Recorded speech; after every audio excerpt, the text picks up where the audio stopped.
nasi lemak RM2 dekat Kota Damansara. Hari ni aku dekat satu pot breakfast yang paling famous dekat Kota Damansara. Jom aku nak buat korang. So dekat sini korang boleh tengok ada nasi lemak. Nasi lemak dia berbakul-bakul tapi lagi satu tray. Nasi lemak lagi satu pun ada juga. Satu berapa kak? RM2 sahaja. Satu ni RM2 je satu bungkus ni. Panas-panas tau korang, panas-panas. Ini yang baru kak? Yang ni yang baru. Satu ni RM2 je, murah je korang. Lepas tu curry puff frozen ni berapa kak? Satu kotak tu RM10.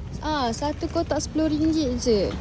Yang ni satu, kotiau pun ada juga. Ada. Kotiau ni berapa ringgit ni kak? RM2,5. RM2,5 je korang. Dengan portion macam ni banyak, RM2,5. Lepas tu apa lagi kak ada? Dah habis. Time ni memang dah habis. Dah Tadi habis banyak lah. dia bagi. Ada kuih moe, ada curry puff. Curry puff. Tadi saya nampak roti canai. Roti canai pun ada juga. Roti canai berapa ringgit? RM1.5. RM1.5 je roti canai. Tu menu dia. Teh ais pun ada juga. Ni teh ais apa ni kak?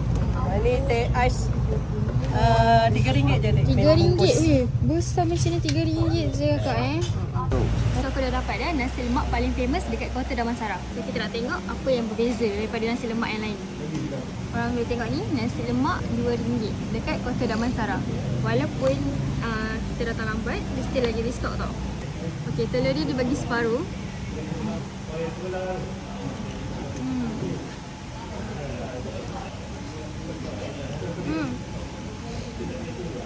Jatuh pula telur dia.